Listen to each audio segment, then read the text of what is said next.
Scout Captain Zixtal pressed his four-fingered hand against the sensor console, his blue skin turning pale as he read the data for the third time. The numbers had not changed.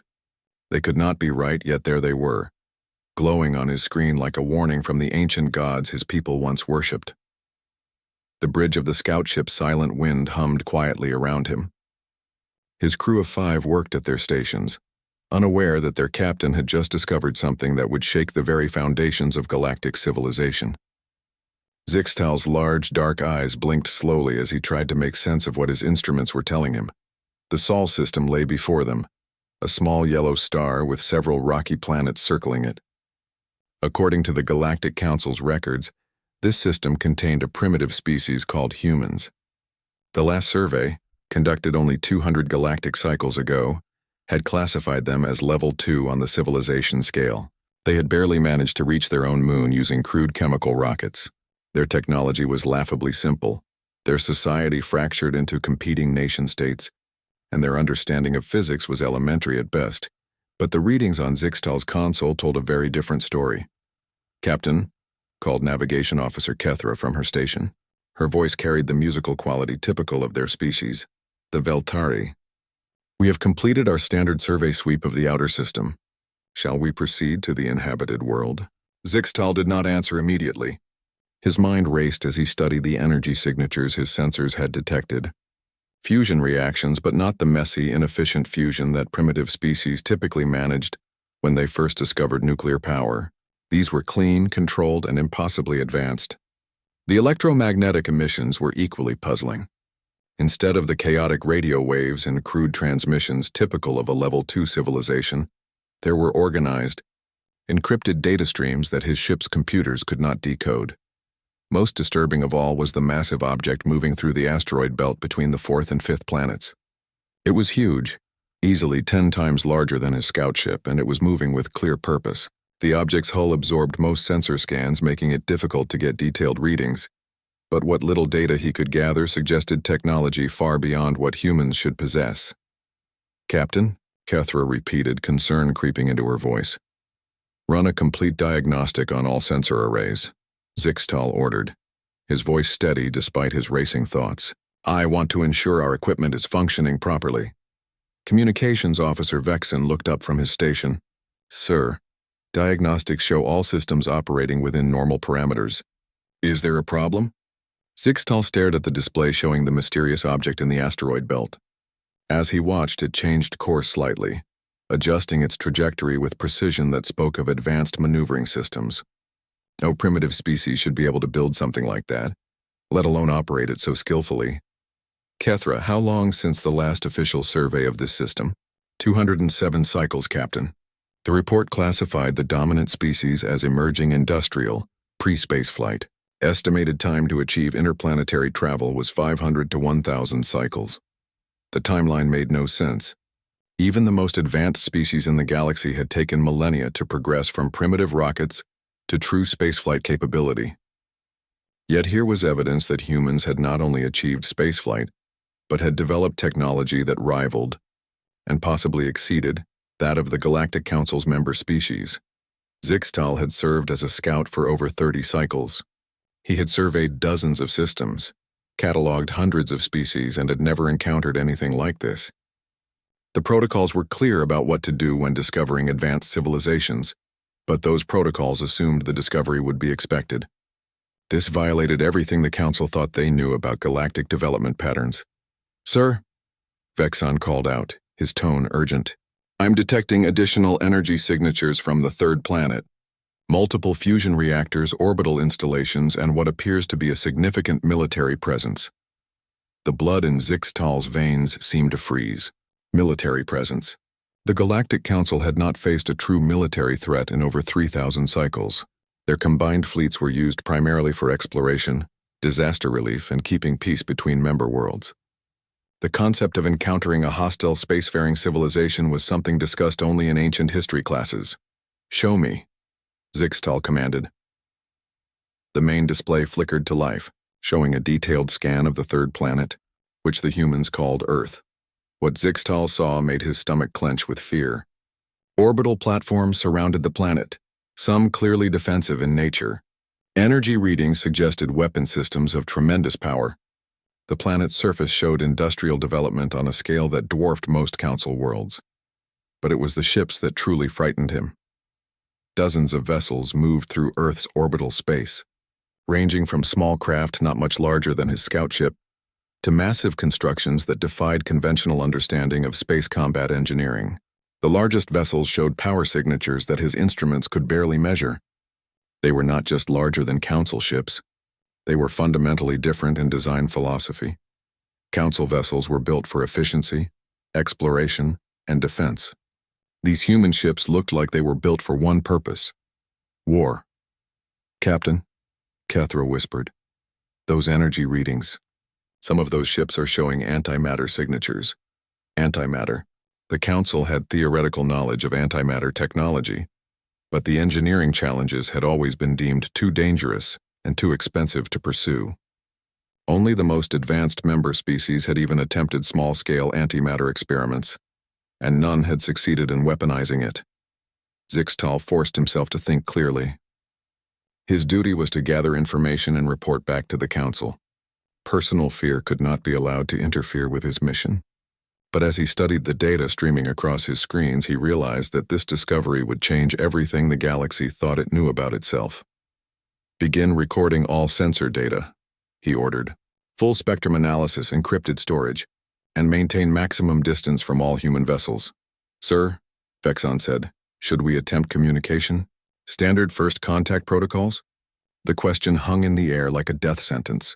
First contact protocols assumed the Council held the technological advantage. They were designed to gently introduce primitive species to galactic civilization, to ease them into understanding that they were not alone in the universe.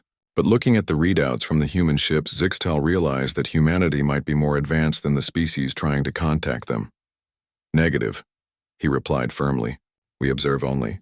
No transmissions, no active scans that might be detected. We are ghosts in this system." For the next several hours, the crew of the Silent Wind watched and recorded. They observed human ships conducting what appeared to be military exercises near the fourth planet, which their databases identified as Mars. The precision and coordination of the fleet movements spoke of a highly disciplined military organization. They watched as mining operations in the asteroid belt extracted resources with efficiency that exceeded Council industrial standards. Massive processing stations converted raw materials into refined metals and other substances at rates that suggested automated manufacturing capabilities far beyond what any Level 2 civilization should possess. Most unnerving of all, they detected signs that humans were already expanding beyond their home system. Sensor ghosts at the edge of the system suggested the presence of jump gates or some other form of faster-than-light travel technology. The implications were staggering. While the Council believed they were observing a primitive species confined to a single world, humanity had apparently already begun spreading to other star systems. As the hours passed, Zixtal found himself questioning everything he thought he knew about galactic civilization. The Council's expansion had been peaceful, gradual, based on the assumption that any species advanced enough for spaceflight would be wise enough to prefer cooperation over conflict. They had encountered a few aggressive species over the millennia, but those had always been technologically inferior, easily contained or convinced to join the galactic community. Humanity appeared to be neither technologically inferior nor particularly interested in peaceful cooperation. Their entire technological development seemed focused on military applications. Even their industrial infrastructure showed the hallmarks of a species preparing for large-scale conflict. "Captain," Kethra said quietly, "we should return to Council space immediately. This information needs to reach the High Council without delay." Zixtal nodded slowly. Every instinct he possessed screamed that they were in danger, that they were observing something far beyond their ability to handle. But protocol demanded thorough observation, and his duty to the Council required complete intelligence gathering. "One more day," he decided. "We need to understand the full scope of their capabilities before we report. The Council will demand detailed analysis, not just sensor readings and speculation." It was a decision he would later regret. As the Silent Wind continued its silent observation, monitoring human activities throughout the Sol system, none of its crew realized they were not as undetected as they believed. Deep in the asteroid belt, automated sensor networks had already identified their presence. The information was flowing through encrypted channels to military commanders, who were even now deciding how to respond to this uninvited observation of their territory. Humanity had been watching the Watchers, and they were not pleased with what they saw. Unknown alien vessels conducting surveillance of Earth and its colonies represented exactly the kind of threat that the Titan-class warships had been designed to eliminate. The galaxy was about to learn that some species did not appreciate being studied like specimens in a laboratory, and humanity was very much one of those species. Fleet Commander Yevsen stood on the bridge of the diplomatic vessel Harmony's Edge, studying the holographic display that showed the Sol system in perfect detail. 3 months had passed since Scout Captain Zixtal's disturbing report had reached the Galactic Council, and the debate over how to respond had been fierce. The Korthak representative, Councillor Threnak, had argued for sending a full battle fleet. His warrior species understood the implications of Zixtal's data better than the others, but the remaining 6 council species had overruled him, insisting that peaceful contact was always the correct approach. They had sent a standard first contact fleet instead, 3 diplomatic vessels, 2 escort frigates and Yevsen's light cruiser serving as flagship. Standing beside him, Cultural Attaché Norvix reviewed the prepared first contact materials on his datapad. The pale-skinned Gentari was an expert in primitive species integration, having successfully guided 17 civilizations into council membership over his long career. The translation matrices are complete, Norvix reported, his voice carrying the formal precision typical of his species. We have analyzed their broadcast transmissions and prepared appropriate introduction protocols. Based on their cultural patterns, they appear to be a fractured species with multiple competing power structures. This should make integration simpler, as we can work with individual nations rather than a unified government. Yevsen nodded absently, but his attention remained focused on the tactical display. Something about Scout Captain Zixtal's report troubled him deeply. The Velthari was known for his accurate observations and conservative interpretations. If he claimed the humans possessed advanced technology, then they almost certainly did. Commander, called Navigation Officer Detan from his station. We are approaching the outer boundary of the Sol system. Shall I signal the fleet to assume standard first contact formation? Proceed, Yevsen replied. The 5 ships of his fleet spread into the traditional welcoming formation, designed to appear non-threatening while maintaining tactical flexibility. It was a formation that had served the Council well for thousands of years. As they crossed into the Sol system, Yevsen felt a familiar mix of excitement and responsibility. First contact with a new species was one of the most important duties any council officer could perform. Done correctly, it would bring another civilization into the galactic community. Done poorly, it could result in unnecessary conflict or the loss of valuable cultural knowledge. The initial phase proceeded normally. Long-range sensors confirmed the presence of the third planet, which the humans called Earth, along with evidence of significant industrial activity throughout the system. The asteroid belt showed clear signs of large-scale mining operations, while several other planets displayed the electromagnetic signatures of permanent settlements. It was impressive for such a young civilization, Yevsen had to admit. Most species barely managed to establish a single orbital station before achieving council contact. Humanity had apparently built an entire interplanetary civilization. Commander, Communications Officer Lavara called out, her voice tight with surprise. We are receiving a transmission. Audio only, very basic radio waves, but the message is quite clear. Put it through the universal translator. A harsh, mechanical voice filled the bridge, speaking in heavily accented galactic standard. The translation was imperfect, but the meaning was unmistakable. Unknown vessels, you have entered Sol space without authorization. Identify yourselves immediately and state your purpose. Any hostile action will be met with appropriate force. You have 60 seconds to respond. The bridge fell silent. Yevsen blinked in surprise. In his 40 years of council service, he had never encountered such an aggressive first contact challenge. Most primitive species either ignored approaching council ships entirely or responded with wonder and excitement at meeting advanced alien civilizations. How did they detect us at this distance? Detan asked quietly. Our sensors show no active scanning from their direction. Before Yevsen could respond, Lavara spoke up again. Sir, I'm detecting multiple fast-moving objects approaching our position. They appear to be ships of some kind, but they're moving faster than our long-range sensors initially indicated was possible. The tactical display updated, showing 3 sleek vessels approaching the Council fleet at tremendous speed. As they drew closer, the display began providing detailed analysis of their construction and capabilities. What it revealed made Yevsen's blood run cold. The human ships were not the primitive, chemical propulsion craft described in the original survey. These vessels showed clear evidence of advanced fusion drives, sophisticated sensor arrays, and what appeared to be weapon systems of considerable power. More troubling still, their hull design suggested they were built specifically for combat. 60 seconds have elapsed, the mechanical voice announced. You have failed to identify yourselves. Prepare to be escorted from Sol space immediately. Yevsen gathered his composure. This was still a first contact situation, regardless of how unusual the circumstances. Open a channel, he ordered. Channel open, sir. This is Fleet Commander Yevsen of the Galactic Council. We come in peace, representing a union of species dedicated to promoting understanding and cooperation throughout the galaxy. We have come to welcome humanity to the galactic community and offer the benefits of membership in our alliance. The response came back almost immediately, and the tone was even harsher than before. Galactic Council? We have no knowledge of your organization. You entered our territory without permission and have been conducting surveillance of our colonies. State your true purpose or face immediate removal. Colonies. Plural. Yevsen felt a chill run down his spine. The humans had multiple colonies, which meant they possessed faster-than-light travel. Only Council member species had such technology, and they had developed it over millennia of careful research and cooperation.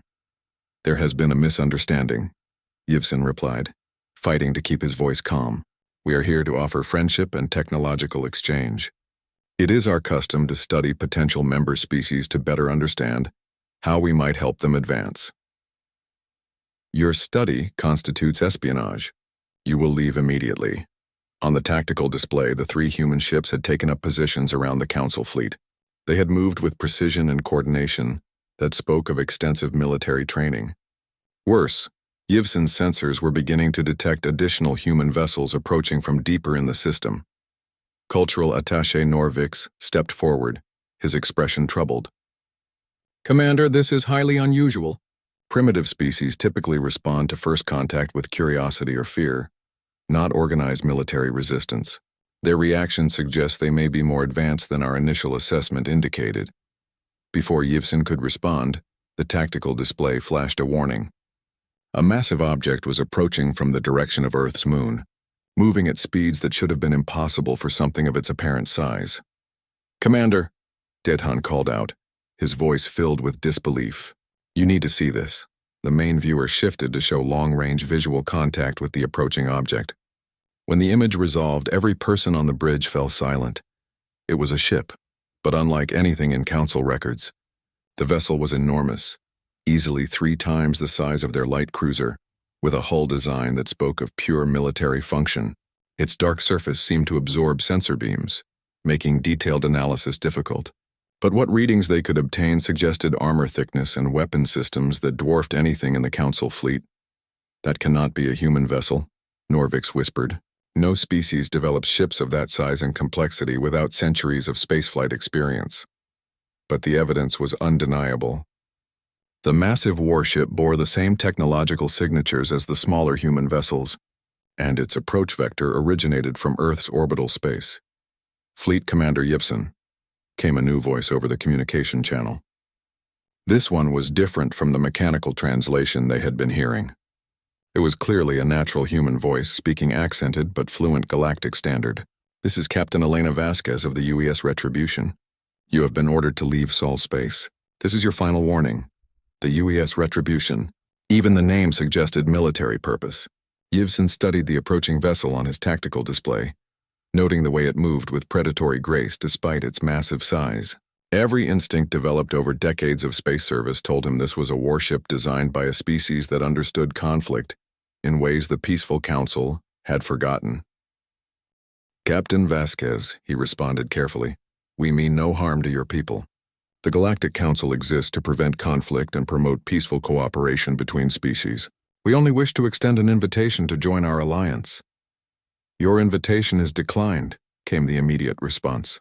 Sol Space is under the protection of the United Earth Space Force. Any attempt to establish unauthorized presence in our territory will be considered an act of war. Act of war. The word sent shockwaves through the bridge crew. The Galactic Council had not faced the threat of war in millennia. Their military forces existed primarily for disaster relief and peacekeeping between member worlds. The concept of encountering a species that would threaten violence over a peaceful contact mission was almost incomprehensible. "Captain," Communications Officer Lavara said quietly, "I'm detecting massive energy buildups throughout the human fleet. Whatever weapon systems they possess are powering up." Yevsen stared at the tactical display, watching as more human ships emerged from various positions throughout the system. They moved with military precision, taking up positions that would allow them to attack the Council fleet from multiple directions simultaneously. This was not how first contact was supposed to proceed. In all of Council history, no species had ever responded to peaceful contact with threats of violence. Yet here was clear evidence that humanity not only possessed the technology to back up their threats, but was prepared to use it. "Commander," Deton said urgently, "the large vessel is increasing speed. Current trajectory will bring it within weapons range in 12 minutes. 12 minutes to make a decision that could determine the fate of both civilizations." Yevsen looked around his bridge, seeing the fear and confusion in his crew's faces. They were explorers and diplomats, not warriors. The prospect of actual combat was as foreign to them as it had become to most Council species. But as he watched the human ships moving into attack positions with practiced efficiency, Yevsen realized they were facing something entirely outside Council experience. Humanity appeared to be a species that had never forgotten how to wage war, and they seemed very good at it. The next few minutes would determine whether this first contact would end in peaceful dialogue or in the first interstellar war the galaxy had seen in 3,000 years. Captain Elena Vasquez stood on the command deck of the UES Retribution, watching the alien fleet through the main tactical display. Her dark eyes studied their formation with the practiced gaze of someone who had spent 20 years in military service, 15 of those commanding various classes of warships.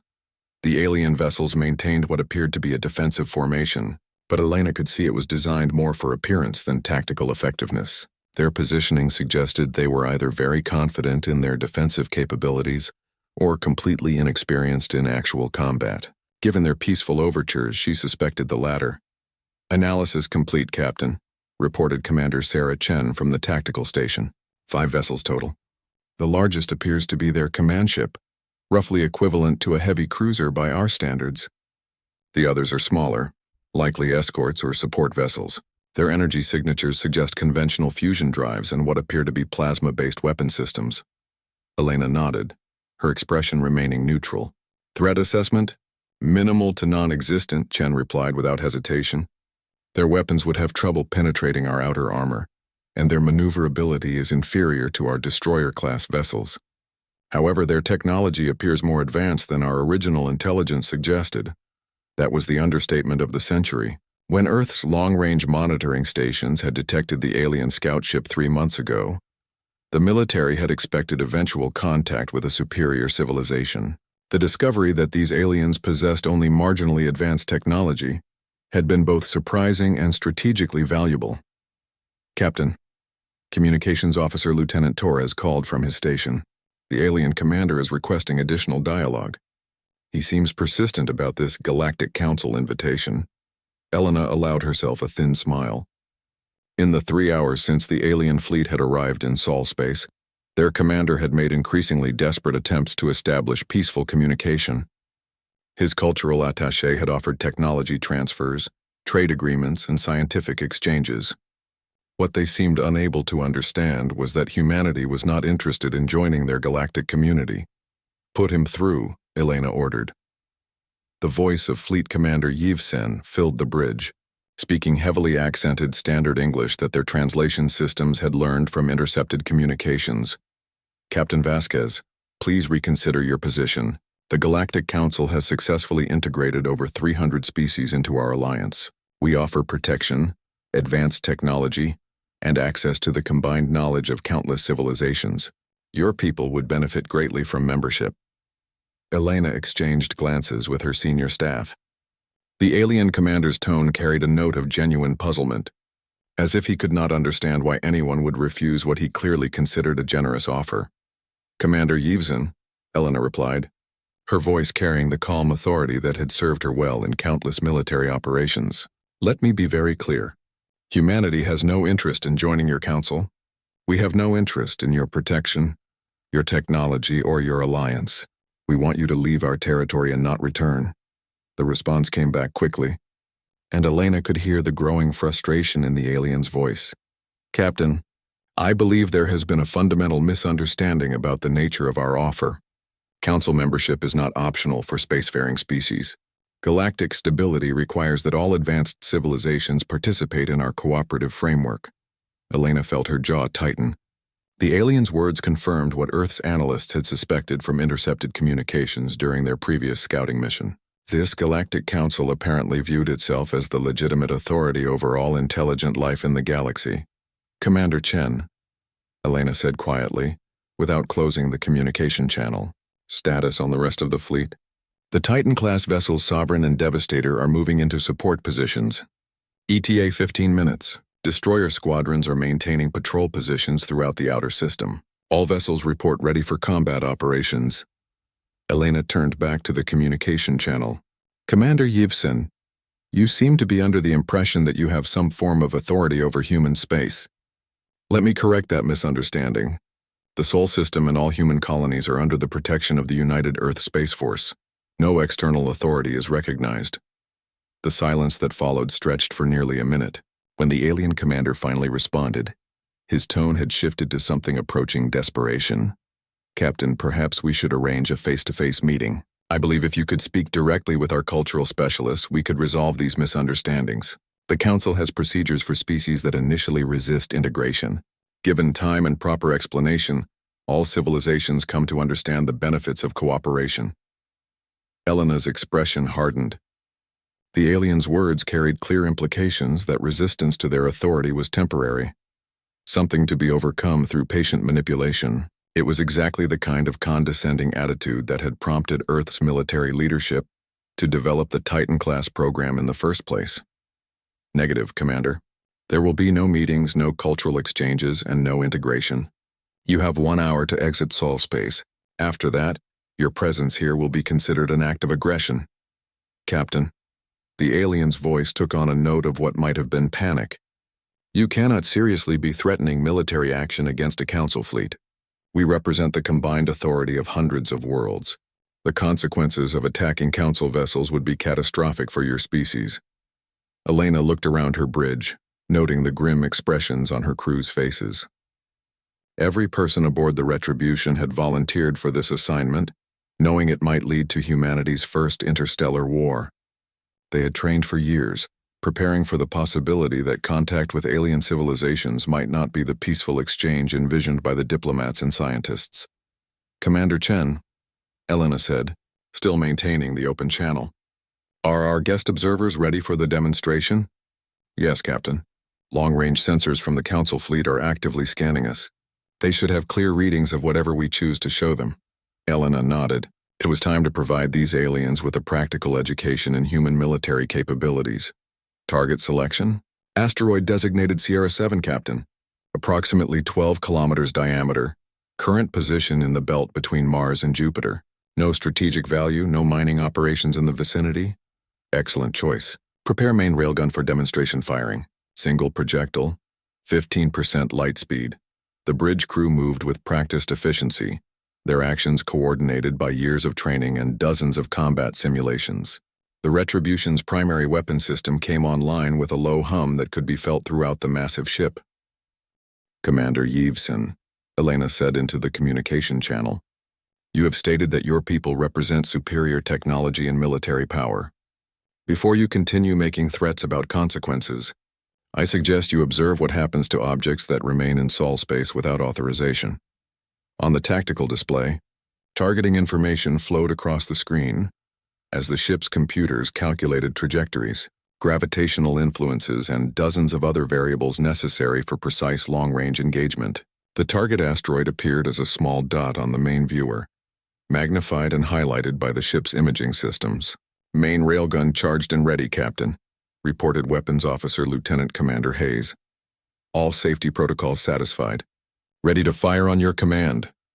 Elena allowed herself a moment to consider the implications of what she was about to do. This single shot would effectively announce humanity's arrival as a military power in the galaxy. There would be no hiding their capabilities after this, no pretending to be a primitive species stumbling into interstellar politics. But the alternative was worse. If these aliens believed humanity was weak or technologically inferior, they would never accept human independence. They would continue pushing for integration into their council, using economic pressure, technological bribes, or eventually military force to achieve their goals. Better to demonstrate strength immediately than to fight a war later, when the enemy had time to prepare. "Fire," Elena commanded. The Retribution shuddered slightly as magnetic fields accelerated a tungsten projectile to 15% of light speed. The shot itself was invisible to the naked eye, but the ship's sensors tracked its progress as it crossed the vast distance to the target asteroid in mere seconds. The impact was visible even at extreme range. The asteroid simply vanished, converted from solid matter to an expanding cloud of superheated plasma in an instant. The energy release was equivalent to a nuclear weapon, but delivered with surgical precision across interplanetary distances. The communication channel remained silent for several minutes. Elena imagined the chaos that must be occurring aboard the alien vessels as their sensors tried to make sense of what they had just witnessed. When Commander Yevzin finally spoke again, his voice carried a note of barely controlled fear. "Captain, that energy discharge, how is such precision possible at this range?" Elena smiled coldly. "That was a demonstration of our standard ship-to-ship weapon system, Commander. Would you like to see what our actual heavy weapons can do?" The silence that followed was answer enough. Elena could see on her tactical display that the alien fleet had begun moving, their formation shifting from defensive to what looked like preparation for immediate retreat. "Captain Vasquez," came a new voice over the channel. Elena recognized it as belonging to the cultural attaché, who had been trying to negotiate with them earlier. "Perhaps we have been hasty in our assessment of human technological development. The Council would be very interested in establishing formal diplomatic relations with your government." Elena's expression didn't change. "You have 47 minutes remaining to exit Sol Space, Commander. I suggest you use them wisely." As she watched the alien fleet begin its retreat toward the edge of the system, Elena knew this was only the beginning. Word of this encounter would spread throughout their Galactic Council, and humanity would soon face the choice between fighting for independence or accepting subjugation to alien authority. Looking at the massive warship around her, feeling the confidence of her well-trained crew, Elena was certain which choice humanity would make. The galaxy was about to learn that some species did not bow to external authority, regardless of how many worlds supported it. High Counselor Zephyr stood before the massive curved display that dominated the emergency session chamber on Nexus Prime. The holographic projection showed real-time sensor data streaming from Fleet Commander Yevzin's ships as they retreated from the Sol system. Around the semicircular chamber, representatives from the 7 member species of the Galactic Council watched in stunned silence. The display currently showed the expanding debris field where an asteroid had existed moments before. The energy readings from the human weapon discharge were still being analyzed by the Council's best scientists, but the preliminary results were impossible to ignore. The projectile achieved approximately 15% of light speed, reported Chief Science Advisor Colmath, his usually steady voice trembling slightly. The kinetic energy release was equivalent to approximately 47,000 standard fusion warheads. The precision of the targeting system suggests computational capabilities far beyond our current models. Councillor Threnak of the Korthak hegemony leaned forward in his seat, his scarred face grim. Unlike the other council members, he showed no surprise at the human display of force. His warrior species had understood the implications of Scout Captain Zixtal's original report immediately. "This changes everything," Threnak growled, his voice carrying the barely contained anger typical of his people. "We have been operating under the assumption that we were the dominant military power in this galaxy. That assumption appears to have been catastrophically wrong." High Counselor Zephyr nodded slowly. As leader of the Nexari Federation, He had spent over 2 centuries guiding the Council through various diplomatic crises, but nothing in his experience had prepared him for this situation. Fleet Commander Yevson, he addressed the communication channel. "Report your current status." The response came back immediately, tinged with poorly concealed fear. "High Counselor, we are withdrawing from Sol space as demanded by the human forces. Their primary vessel has powered down its weapon systems, but our sensors indicate it could fire again at any moment." Describe this primary vessel in detail. "It defies conventional understanding of space combat engineering, sir. The ship measures approximately 4 kilometers in length, with armor thickness that our weapons could not penetrate. Its power generation capabilities exceed those of our entire fleet combined. And sir, this appears to be only one of multiple vessels of similar size operating in human space." The chamber fell silent. Even Councillor Vexini of the peaceful Jeltari seemed to understand the implications. A single human warship outgunned an entire council fleet, and they possessed multiple such vessels. "How many ships of this size?" Zephyr asked. "Unknown, sir. Our sensors detected at least 2 others approaching before we began our withdrawal. Intelligence suggests they may possess a dozen or more vessels of this class, along with supporting fleets of smaller warships." Councillor Mordak of the Gentari Collective spoke for the first time since the session had begun. "This is impossible. No species developed such advanced military technology without centuries of large-scale conflict. The humans were classified as a fractured primitive civilization, barely capable of chemical propulsion." "Clearly our classification was incorrect," Threnak replied harshly. "The question now is what we do about it." On the display, new data streams showed detailed analysis of the human vessels observed during the encounter. The information painted a picture that grew more disturbing with each passing moment. The human ships showed evidence of advanced antimatter containment systems, gravitational manipulation technology, and energy weapons that operated on principles the Council's scientists could barely understand. Their armor appeared to be constructed from materials unknown to galactic science, while their propulsion system suggested they had mastered faster-than-light travel without any external assistance. Most troubling of all, every aspect of their technology seemed optimized for warfare. These were not exploration vessels or cargo ships that had been hastily armed for defense. They were pure military constructions designed by a species that understood conflict on a fundamental level. "High Counselor," came another voice from the communication channel. Cultural Attaché Norvik sounded shaken as he delivered his report. "I have completed preliminary analysis of human communications during our encounter. Their military organization appears to be highly disciplined and unified. More concerning, their captains seem to view our presence as an invasion of their territory rather than a peaceful contact mission." Zephyr absorbed this information with growing dread. The Council's expansion throughout the galaxy had been based on the assumption that any species advanced enough for spaceflight would be wise enough to prefer cooperation over conflict. They had encountered aggressive species before, but those had always been technologically inferior, easily contained or convinced to join the galactic community. Humanity represented something entirely outside. Council experience, a species that possessed superior technology and showed no interest in peaceful integration. Analysis of their weapon system is complete, Chief Science Advisor Colmath announced. The projectile was accelerated using magnetic fields of extraordinary power. The energy requirements suggest power generation capabilities that exceed our largest space stations. But High Counselor, there is something else. Proceed. Our sensors detected gravitational distortions around their primary vessel during the weapon discharge. They appear to have some form of inertial compensation technology that prevents the massive recoil from affecting their ship's position.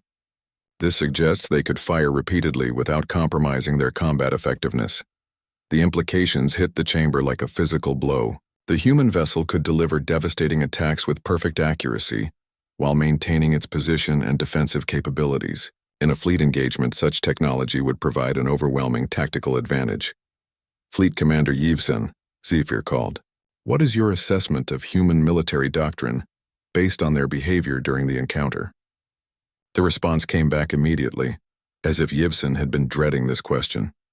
"Sir, their captain displayed no interest in negotiation or compromise. When we explained council authority and the benefits of membership, she responded with threats of violence. Her entire crew seemed prepared for immediate combat. Most disturbing, she appeared confident that her single vessel could destroy our entire fleet. Counselor Threnok stood, his massive frame dominating his section of the chamber. She was correct. Based on the sensor data, that human warship could have annihilated our fleet in minutes. The demonstration they provided was a warning, not a display of maximum capability. Silence fell over the chamber as the full scope of the situation became clear. For over 3,000 years, the Galactic Council had been the supreme authority in known space. Their combined fleets had never faced a serious military challenge. The concept of encountering a superior force was so alien that their military doctrine had no provisions for such a scenario. "What are our options?" asked Counselor Vexini, her normally musical voice tight with fear. Threnok's response was blunt. Military confrontation would be suicide. If they possess a dozen vessels like the one our fleet encountered, they could devastate our core worlds before we could mount an effective defense. "Economic pressure?" suggested Mordak. "They have explicitly rejected all offers of trade or technological exchange," Zephyr replied. "They appear to be completely self-sufficient. Diplomatic isolation? Ineffective against a species that has no interest in galactic community membership." The chamber fell silent again as the council members contemplated options that ranged from ineffective to catastrophic. For the first time in millennia, they faced a problem that could not be solved through their traditional methods of patient diplomacy and economic incentives. "High Counselor, Fleet Commander." Yevzen's voice interrupted their deliberations. "The human captain is broadcasting a message on all frequencies. She states that any council vessel entering Sol space or approaching human colonies will be considered an act of war. She also claims that humanity knows the location of our core worlds." The blood seemed to freeze in Zephyr's veins. If humanity possessed the technology to track council ships back to their home systems, then their defensive planning was meaningless. The humans could strike at the heart of council civilization whenever they chose. "How is that possible?" whispered Mordak. Threnok's expression was grim. "If they have been monitoring our activities for any significant period, they would have observed our shipping routes, communication patterns, and fleet movements. A sufficiently advanced intelligence network could map our entire civilization." The implications were staggering. Not only were the humans militarily superior, but they apparently possessed intelligence capabilities that had penetrated council security without detection. Every major installation, every fleet base, every inhabited world might already be targeted by human military planners. "We need to contact the other human factions," Vexini suggested desperately. "Perhaps we can find allies among their competing nation-states." Yevzen's response crushed that hope immediately. "There are no competing factions, Counselor. Our analysis indicates that humanity has achieved complete political unification under a single government called the United Earth Space Force. Their military appears to be a unified command, structure with authority over all human military assets." Zephyr stared at the tactical display showing the human fleet. Unified command, superior technology, advanced intelligence capabilities, and a military doctrine based on the assumption that conflict was inevitable. Humanity appeared to be everything the Council was not, a species that had never forgotten how to wage war on a galactic scale. "What do we do?" he asked quietly, though he feared he already knew the answer. Threnok's reply confirmed his worst fears. "We adapt or we die. The galaxy has a new apex predator, and we are no longer at the top of the food chain." As the emergency session continued into the night, the representatives of 7 supposedly advanced civilizations struggled to comprehend their new reality. The age of peaceful expansion was over. Humanity had introduced concepts that the Council had thought were extinct: territorial sovereignty, military deterrence, and the threat of total war. The galaxy would never be the same. Ambassador Sarah Chen stepped off the transport shuttle onto the docking bay of Nexus Prime, the political heart of the Galactic Council. Behind her, 2 members of her security detail followed at a respectful distance. The diplomatic team was small by design, but the message it carried would reshape the galaxy. The docking bay itself was impressive. A vast space designed to accommodate vessels from hundreds of different species. Curved walls rose to impossible heights, while holographic displays provided information in dozens of languages. Under normal circumstances, Sarah might have been awed by the technological achievement it represented, but these were not normal circumstances. 3 months had passed since Captain Elena Vasquez had forced the Council fleet to retreat from Sol space. In that time, the balance of galactic power had shifted in ways that no one could have predicted. The Council's attempts to pressure humanity through diplomatic channels had failed completely. Their efforts to rally other species against the human threat had met with mixed results at best.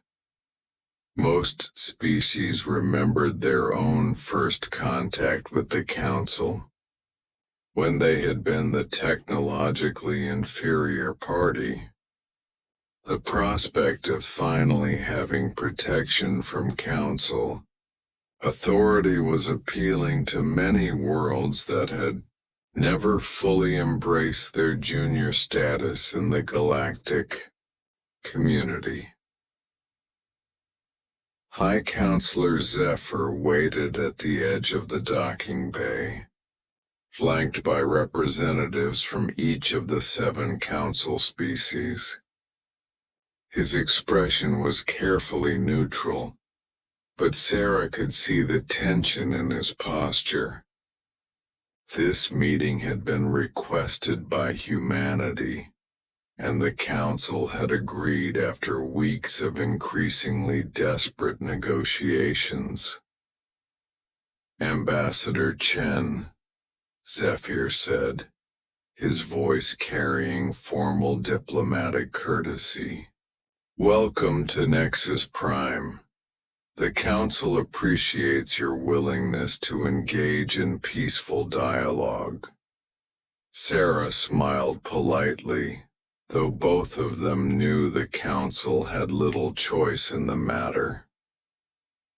In the 3 months since first contact, human fleets had appeared at the edges of dozens of star systems, conducting what Earth called routine patrols, but what everyone understood to be demonstrations of strength.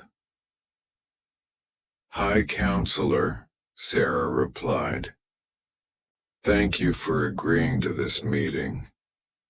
I believe we have much to discuss. As they walked through the corridors of the Council complex, Sarah noted the increased security presence. Guard posts that had probably stood empty for centuries now held armed personnel from multiple species. The peaceful nature of galactic civilization was clearly under strain. The main council chamber was a masterpiece of architectural design, with seating arranged in concentric circles around a central speaking area. Representatives from hundreds of species filled the galleries, all watching as humanity's first official diplomatic representative prepared to address them. Sarah took her position at the central podium, looking up at the assembled delegates. Many showed obvious signs of fear or uncertainty.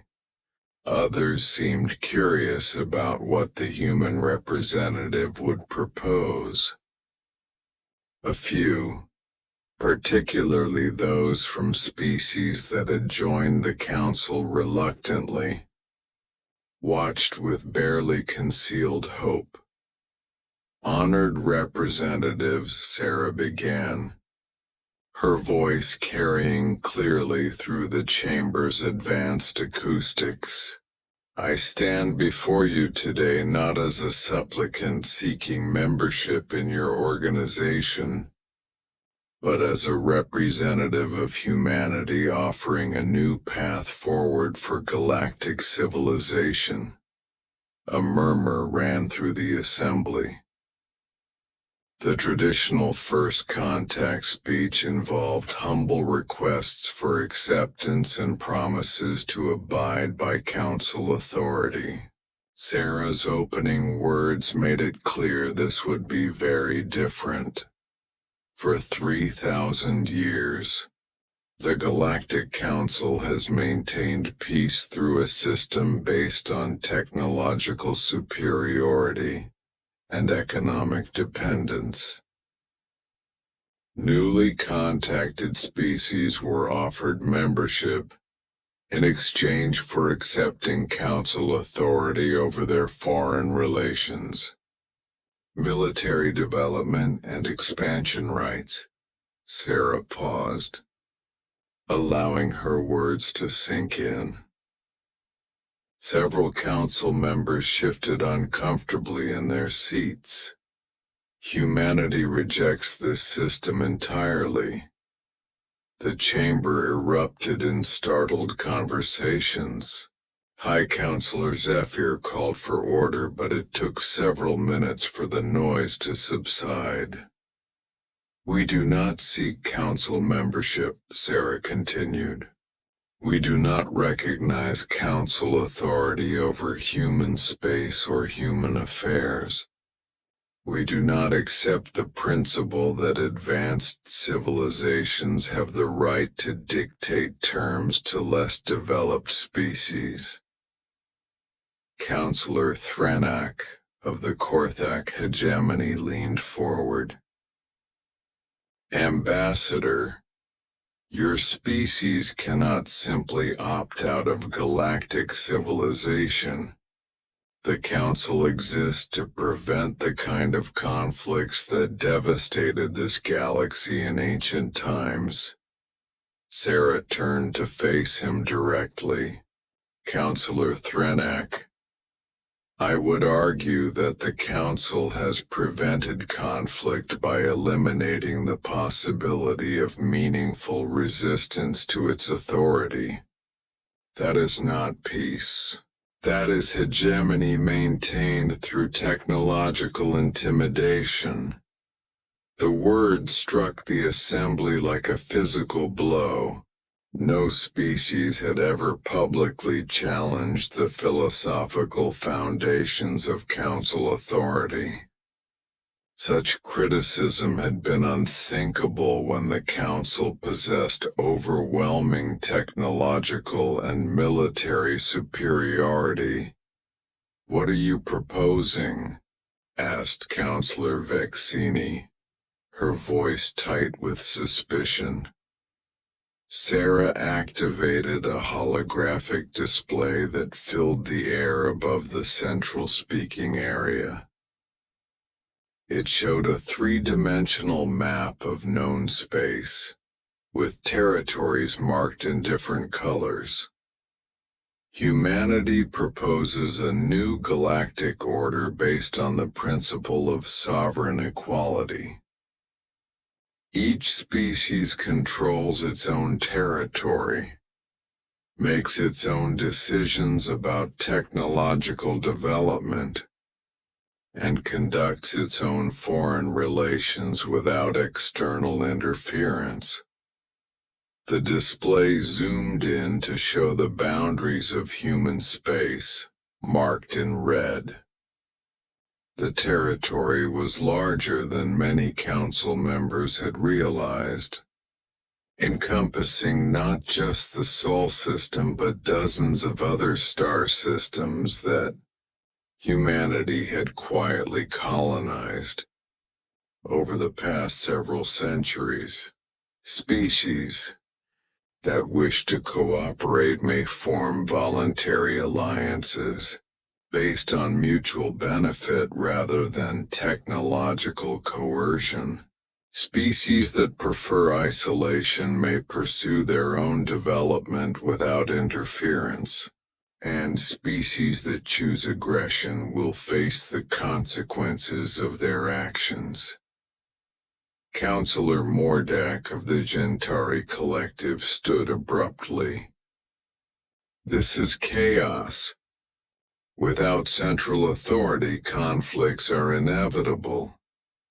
The galaxy will return to the wars that nearly destroyed civilization. Sarah's expression remained calm.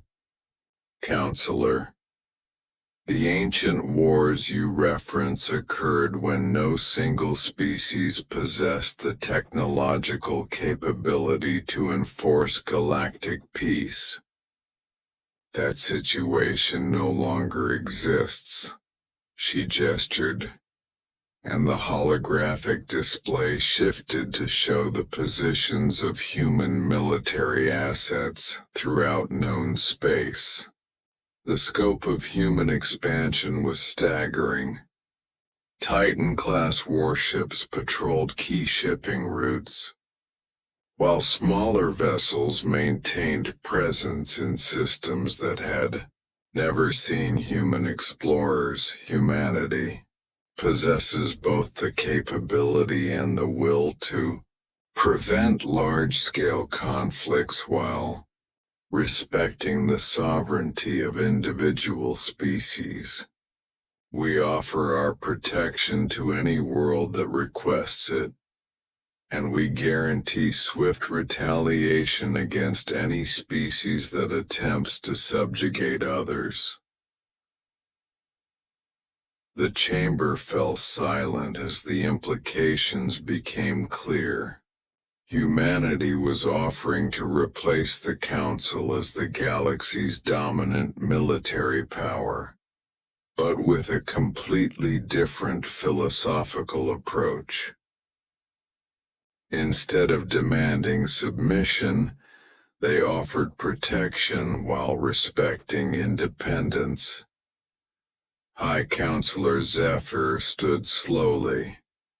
Ambassador, what you are proposing would destroy the governmental structure that has maintained galactic stability for millennia. The economic systems, the trade networks, the scientific cooperation programs, all of it depends on Council authority. Sarah nodded. Much of the current system will indeed change. But change is not destruction, High Counselor. Voluntary cooperation based on mutual benefit is more stable than cooperation based on fear of superior force. She paused, studying the faces around the chamber.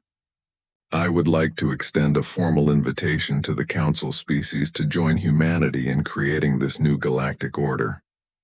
You would retain complete sovereignty over your internal affairs, while participating in a voluntary alliance for mutual defense and scientific exchange. The offer hung in the air like a challenge.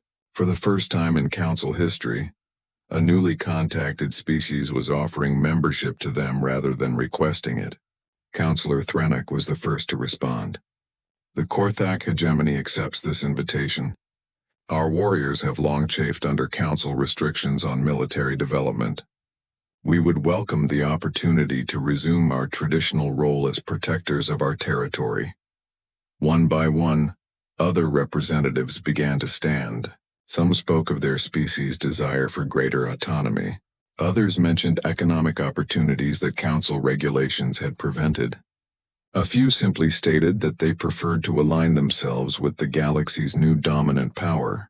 When the session ended 6 hours later, the Galactic Council as it had existed for 3 millennia was effectively dead. In its place, a new alliance was forming, based on principles that humanity had introduced to galactic civilization. Voluntary cooperation, sovereign equality, and the right of all species to determine their own destiny.